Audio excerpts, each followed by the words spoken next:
واحتسابا غفر له ما تقدم من ذنبه. هەر کەسێ شەوانی ڕەمەزان شەو نوێژ بکات ئەوە خوای پەروەردگار لە گوناهی ڕابردووی بوراوە. فرمودەی سێهم من قام ليلة القدر غفر له ما تقدم من ذنبه لروايتك دا وما تأخر وكل إمام أحمد روايتي كردوا. هر كسي الشوي قدر هل سيتو خريج عبادة نويج طاعت به خواي قول لقناه رابردوي براو وداها توشي إن شاء الله. وبيقومان كسيك دشوكاني رمضان هموي خريجي شو نويج بو بيتو هیچ شوێکی نەبوارد بێ 100% بەر لەیلەة القەدر کەوتووی إن شاء الله کە خەیر من 1000 شهر کە عیبادەتەکەی لە 1000 مانگ زیاترە. کەواتە موژدە بێ لێت برای مسلمان خوشکی مسلمان تۆ ئەمڕۆ بۆ جێژن ناکەی تۆ ئەمڕۆ بۆ دڵت خۆش نییە لە کاتێکدا خوای گەورە لە هەموو گوناهت بورا لە کاتێکدا تۆی پاک کردەوە گەیشتیتەوە ئەو حاڵەتەی کە تۆ لەدایک ببووی.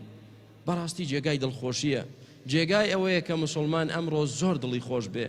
بۆیە پێغەمبەری خوا عەلەیهی الصلاة والسلام فەرمووی للصائم فرحتان فرحة عند فطره وفرحة عند لقاء ربه. ئینسانی ڕۆژهۆوان دوو خۆشی بۆ هەیە دوو فەرحەی بۆ هەیە. یەکەمیان عند فطره ئەوەتە کاتێک کە تۆ ڕۆژوەکەت دەشتێنیت مانگەکەت ختم دەکەیت و تەواوی دەکەیت و ئەمڕۆ ڕۆژی جەژنە زۆر دڵخۆشین بۆ لەو کەسانەین کە الحەمدولله مانگی ڕەمەزان هەم بە ڕۆژوو بووین و هەم شەو نوێژمان کرد کەواتە دڵمان خۆشە ئەمڕۆ لله الحەمد تاعەتی خوای گەورەمان کرد غافڵ و بێ ئاگا نەبووین و مەحروم نەبووین. بەڵام فەرحەی گەورەتر برای مسلمان خوشکی ئیماندار فەرحەی گەورەترت دڵخۆشی گەورەتری تۆ دەزانی کەیە عند لقاء ربه کاتێک بە پەروەردگارت دەگەیتەوە ڕۆژی قیامەت. ڕۆژی قیامەت دەگەیتەوە پەروەردگار تۆ لەو کەسانە بووی کە مانگی ڕەمەزان بە ڕۆژوو بوون لەو کەسانە بووی کە شەو نوێژت کرد و تەوبەت کرد و گەڕایتەوە لای خوا. دەزانی تۆ لەو کەسانە دەبی بەدەستی ڕاستت کتابەکەت وەردەگری لەو کاتەدا دڵت خۆش دەبێ و دەست بەرز دەکەیتەوە لە ناو تێگڕای خەلایقدا دەڵێی ها ئومقڕە و کتابیە وەرن سەیری کتابەکەی من کەن سەیری نەتیجەی من کەن سەیری دەرەجەکانی من کەن. خوای گەورە بڕیاری بەهەشتی بۆ مندا لەو ڕۆژەدا کە بەسەر سراتدا دەپەڕیتەوە بەسەر جسری جەهەنەم دەپەڕیتەوە بە سەریعی لەو ڕۆژەدا کە دەگەیتە بەهەشت و دەرگای ڕەیان ئەو دەرگای تایبەتە بۆ ڕۆژوەوان ئەو دەرگایە لەسەر پشت کراوەتەوە و چاوەڕێی تۆ دەکرێ لەو دەرگایەوە دەچیتە ژوورەوە ئەی برای ڕۆژوەوان مەلایکەتەکان چاوەڕێت دەکەن و ئیستیقبالت دەکەن و پێشوازیت دەکەن پێت دەڵێن طیبتم فەدخولوها خالیدین بەهۆی ئەو سەبرەی گرتان بەهۆی ئەو ڕۆژوەی گرتان ئێوە شایستەن لێرەوە لەو دەرگا تایبەتەوە بێنە ژوورەوە بۆ ناو بەهەشت. کە چوویتە بەهەشتەوە خۆشی بەهەشت وەسف ناکرێ براکەی من.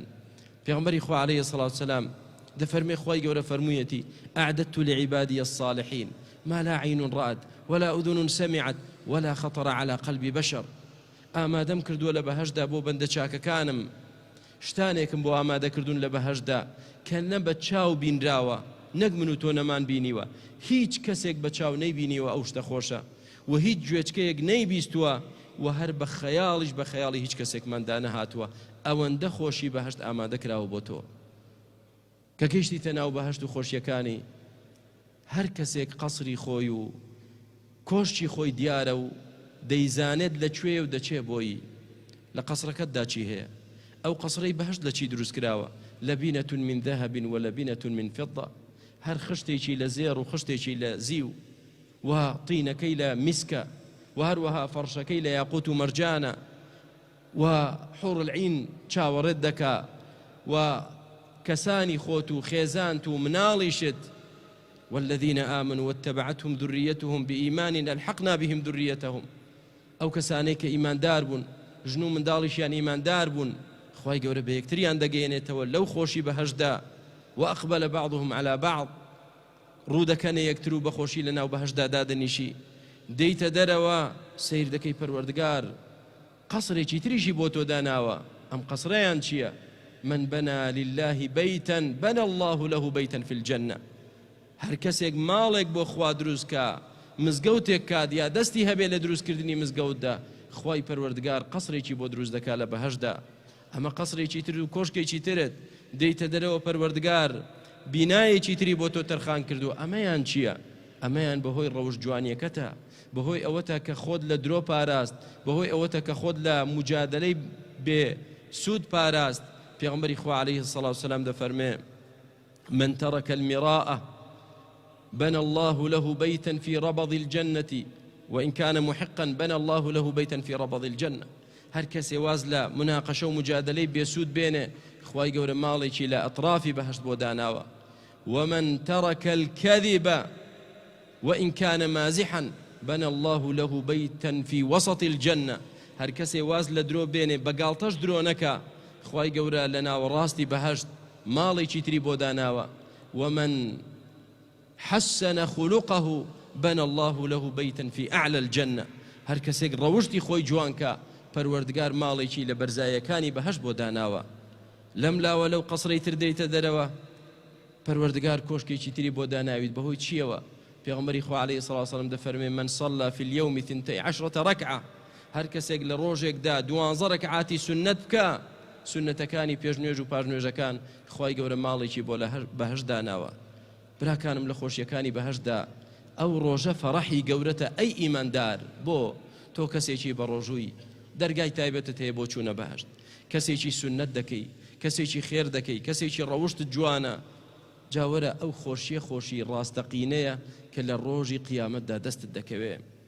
ئەمما پێم ناڵن چ خۆشیەک لەوەدایە تۆ خۆت سەرخۆشکەی بە عەرەق، بەهۆی زیناکردنەوە دڵی خۆت خۆشکەی، بەهۆی دزی ماڵی خەڵکەوە دڵی خۆت خۆشکەی، بەهۆی پۆست و مەنسەبێکەوە کە زوڵم لە خەڵکەی دڵت خۆشکەی.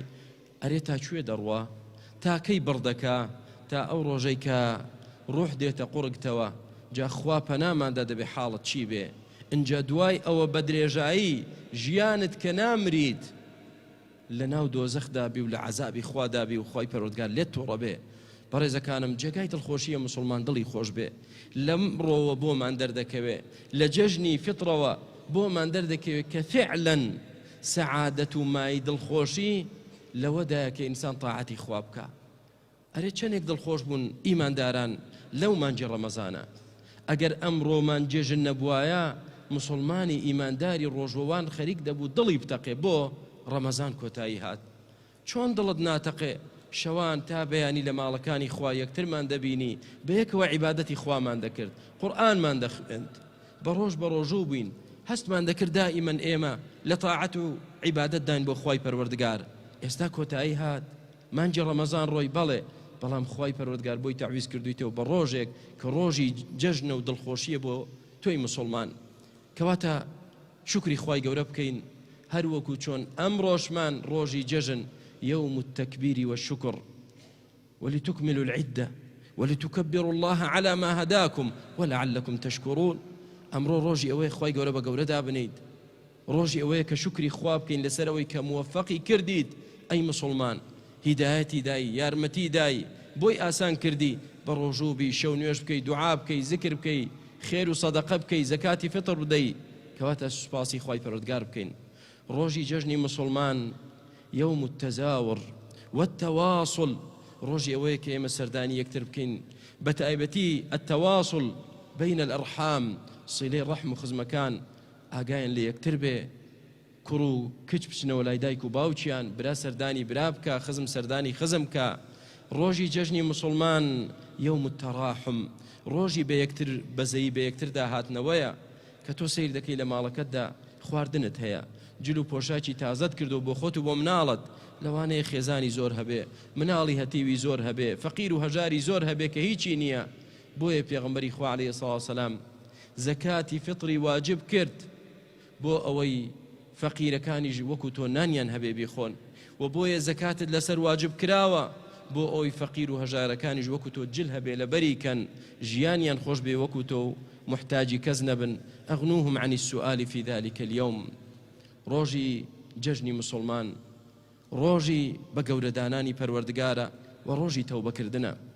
برا بەڕێزەکەم حەقی خۆیەتی ئێمە ئەمڕۆ خۆشحاڵ بین، حەقی خۆیەتی سرور و بەهجەت و سەعادەت لە ژیانماندا بێ، بەڵام مانای ئەوە نییە کە تۆ تاوانکەی، مانای ئەوە نییە ئەمڕۆ کە ڕەمەزان نەما دەستکەی بە تاوان و گوناه و بگەڕێیتەوە سەر تاوانەکانت. ولا تكونوا كالتي نقضت غزلها من بعد قوة أنكاثا. نابێکۆ ئافرەتە گەمژەیە بین کە خوای گەورە باسی دەکا ڕۆژ تا ئێوارە خەریکی ڕستن و چینین بوو ماندوو دەبوو، ئێوارە کە ئێوارەدا دەهات و شەو دەهات پەتەکەی ڕادەکێشا و هەر هەمووی هەڵدەوەشاندەوە.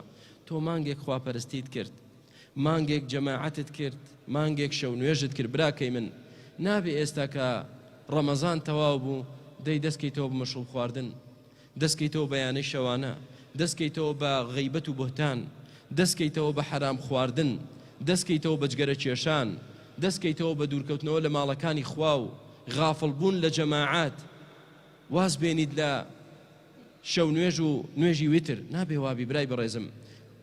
واعبد ربك حتى يأتيك اليقين. پێویستە عیبادەتی خوا بکەین تاوەکو مردن دێ، تا ئەو لەحظەیە کە مردن دێ با ئێمە لەسەر ئیستیقامەت بین، با ئێمە تاعەتی خوای پەروەردگار بکەین. بۆ چونکە أحب الأعمال إلى الله أدومه وإن قل. خۆشەویستترین کردەوە لای خوا ئەوەیە دەوامی هەبێ، بەردەوام بێ ئەگەر کەمیش بێ. وإن قل بۆچی فەرمووی ئەگەر کەمیش بێ؟ کەسمان ناتوانین لەمە دووە هەموو ڕۆژێ بە ڕۆژ و بین. بەڵام پێغەمبەری خوا عەلەیهی سڵاو وسەلام کۆمەڵی ڕۆژی تری بۆ داناوین کە سونەتە تیایدا بە ڕۆژ و بین، نەک هەموو ڕۆژێک. من صام رمضان ثم أتبعه 6 من شوال كان كصيام الدهر. هەر کەسێ مانجی ڕەمەزان بە ڕۆژوو بێ، دوای 6 ڕۆژی سونەتی مانجی شەوال بگرێت وەکو وای ساڵێک بە ڕۆژوو بووبێ. مانگە ڕەمەزانەکە بەدا دەمانگ و ئەو 6 ڕۆژەش بە 60 ڕۆژ واتە 2 مانگ، ئەوە 12 مانگ و ساڵێک کەواتە. بۆیە بەڕێزەکانم با 6 ڕۆژی شەوال بە ڕۆژوو بین و مەرجیش نییە لە سبەیەوە دەست پێ بکەی، هەرچەندە خەیر البری عاجلو، بەڵام لەو مانگەدا هەر 6 ڕۆژێک بە ڕۆژووبی دروستە. پرسیارێک دێتە ئاراوە، ئایا ئەوانەی قەرزیان لەسەرە واجبە جارێ قەرزەکەیان بدەنەوە ئینجا شەوالەکە؟ دەڵێن نەخێر واجب نییە، هیچ واجب نییە. بۆچی؟ ئافرەتی وا هەیە 30 ڕۆژ بە ڕۆژوو نەبووە، نەخۆشی وا هەیە نەیتوانیەوە هەر بە ڕۆژوو بێ. ئێستا تۆ بڵێ جارێ قەرزەکەت بدەرەوە کەواتە کەی شەوالەکەی بگرێ؟ مانکە 30 ڕۆژە. و قەرزی ڕەمەزان على الفور نییە، لە شەرعدا نەهاتووە فەوڕەن دەبێت تۆ لە مانجی دوای ڕەمەزان بیگریتەوە، بە درێژایی ساڵەکە بیگرەوە.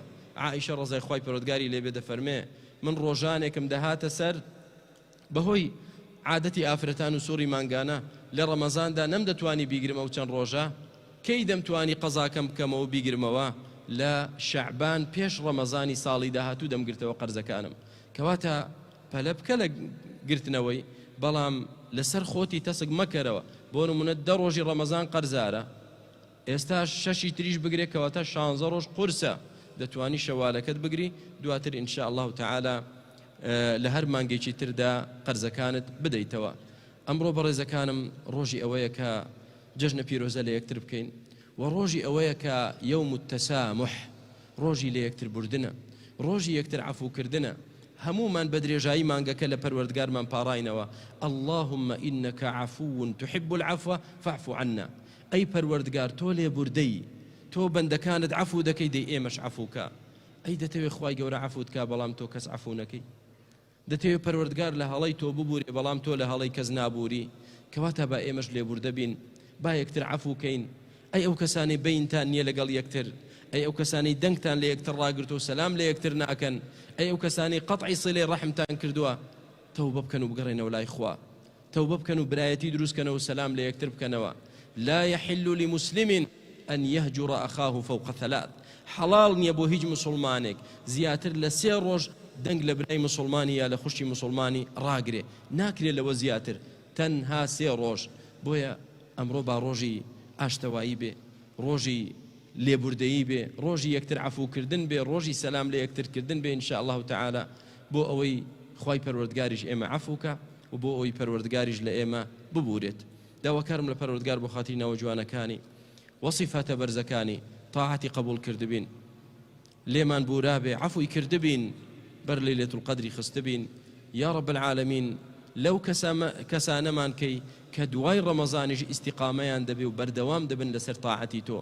یا رب العالمین لەو کەسانە بین کە لە مانجی ڕەمەزان دەرسی تەقوا فێر بووین، لەو مانگە پیرۆزەدا ئەوە فێر بووین کە تۆ ویستت لە ئێمە لعلكم تتقون، بەشک و بەتەقوا بن. پەروەردگار لەو مانگە دەرچوین، یا رب العالمین صفەتی تەقوا بکەیتە صفەتێکی لازم و دائم و کاملی ئێمە. خوای پەروەردگار بەردەوام لە تۆ بترسین، بەردەوام مراقبەی تۆ بکەین، بەردەوام تاعەتی تۆ بکەین و ئیستیقامەتمان هەبێ لەسەر ڕێبازەکەت. یا رب العالمین شیفای نەخۆشەکانمان بدەی، ڕەحم بە مردووەکانمان بکەی، حاڵی هەموو لایەکمان چاک بکەی، هیدایەتی هەموو لایەکمان زیاتر بدەی، ئیستیقامەتمان پێ ببەخشی، برایەتی و تەبایی و یەکریزیمان زیاتر بکەی، حاڵ و وەزعی هەموو لایەکمان خۆش بکەیت. یا رب العالمین لێمان ڕازی بی، ئەخیرمان خێرکەی، بەهشتمان بەنسیب بکەی، لە دۆزەخ و لە تووڕەیی خۆت بمان پارێزی. یا رب العالمین بەرەکەت بخەیتە جەژنەکەمانەوە، بەرەکەت بخەیتە میلەتەکەمانەوە و وڵاتەکەمانەوە یا ئەکرەم الأکرەمین. آمين والحمد لله والصلاة والسلام على رسول الله وبارك الله فيكم. قرني وإعزابته وقرنيش من أزاكا وججنتان بيروز بي والسلام عليكم.